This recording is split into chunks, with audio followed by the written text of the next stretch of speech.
आज मैं आपके लिए रेसिपी लेकर आई हूँ इंतहाई सॉफ्ट और स्पॉन्जी आटे का केक बनाने की रेसिपी। टेस्ट उसका वैसा ही होगा जैसा कि हम मैदे वाले केक का होता है। इसके अलावा हम इसे घंटों तक बेक बिल्कुल भी नहीं करेंगे, हम इसे बनाएंगे तवे के ऊपर।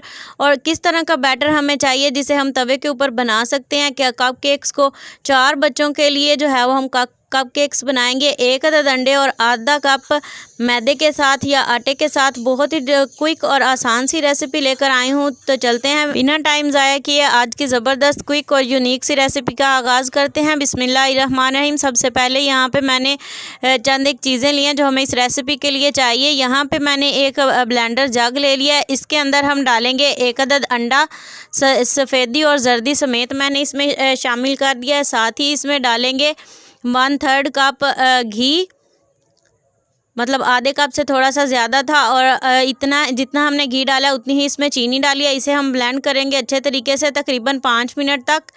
जब ये अच्छे से हो जाएगा तो इसे जो है वो एक बाउल में निकाल लेंगे। इसके अंदर शामिल करेंगे यहाँ पे इलायची पाउडर।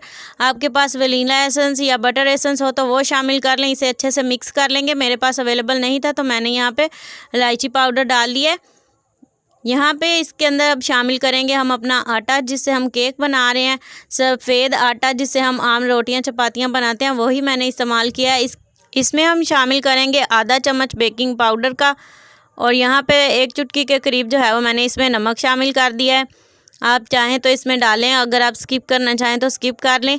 तो इन्हें हम अच्छे से छान कर इस्तेमाल करेंगे ताकि कोई लम्स वगैरह ना हो, इसमें कोई गुठलियाँ ना हो। तो मैंने इसमें शामिल कर लिया। अब हमने इसे हिलाना है, मिक्स करना है अच्छे तरीके से। और मिक्स आपने बहुत ओवर नहीं कर देना, बिल्कुल आराम से आपने मिक्स करना है और एक ही डायरेक्शन में मिक्स करना है। खूबसूरत कलर के लिए यहाँ पे मैंने इसमें थोड़ा सा फूड कलर येलो वाला डाल दिया है। इसे अच्छे से आपने ऐसे ही मिक्स करना है आराम से। ये देखें बैटर हमारा अच्छे से रेडी हो चुका है। और ये बहुत ज़्यादा थिक भी नहीं है और बहुत ज़्यादा जो है वो पतला भी नहीं है, एक नॉर्मल सी इसकी कंसिस्टेंसी है। तो आप देख सकते हैं इसे, ये अच्छे से हमारा बैटर जो है वो तैयार हो चुका है। यहाँ पे मैंने कप केक्स का बनाने के लिए कप ले लिए हैं, आइसक्रीम कप। इनके अंदर अच्छे से घी लगाकर मैंने मैदा डस्ट कर लिया ताकि जब हम इसमें से केक रिमूव करें तो अच्छे से रिमूव हो जाए। तो यहाँ पे आप देख सकते हैं सिर्फ एक ही स्पैचुला भरकर मैंने इसमें डाला है। तो इन कप केक्स को मैंने तैयार कर लिया। यहाँ पे 1 अदद हम तवा लेंगे क्योंकि हम इसे तवे पर बना रहे हैं। इसके ऊपर मैंने यहाँ पे इस तरह से छन्नी रख ली है। आप चाहें तो कोई स्टैंड वगैरह भी इस्तेमाल कर सकते हैं। इसके ऊपर हम रखेंगे अपने कप केक्स को।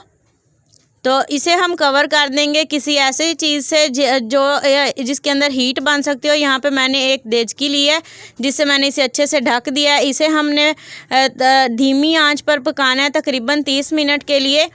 अगर आपका तवा थोड़ा मोटा है तो आप इसे टाइम आगे पीछे हो सकता है। तो देखें यहाँ पे मैंने इसे 30 मिनट अच्छे से पका लिया। तो हमारी स्टिक बिल्कुल साफ़ आ रही है। हम इसे रिमूव कर लेंगे कप्स में से। तो ये देखें जो हमने मैदा लगाया था उसकी वजह से अच्छे से ये रिमूव हो रहे हैं। हल्का सा टैप करेंगे तो ये बाहर आ जाएंगे। बहुत ही सॉफ्ट, बहुत ही ज़बरदस्त से हमारे कप केक्स बनकर रेडी हो चुके हैं। जब बच्चे अचानक से ज़िद करने लगें तो आप उन्हें ये बनाकर दे सकते हैं। ये टेस्ट भी इनका बिल्कुल ही बाज़ार जैसे कप केक्स का ही है। तो मैं आपको काट के दिखाती हूँ ये कितने सॉफ्ट और स्पॉन्जी हैं। तो ये देखें बहुत ही सॉफ्ट, बहुत ही टेस्टफुल ये लग रहे हैं देखने में। उम्मीद करती हूँ आपको आज की वीडियो रेसिपी पसंद आई होगी। वीडियो ज़रा सी भी अच्छी लगी हो तो लाइक ज़रूर करें। इसी तरह की इंटरेस्टिंग वीडियोस के लिए, कम बजट आसान रेसिपीज़ के लिए चैनल को ज़रूर सब्सक्राइब कर लें। नेक्स्ट वीडियो तक के लिए आयशा सुहेल को दीजिए इजाज़त। दुआओं में याद रखिएगा। अल्लाह हाफिज़।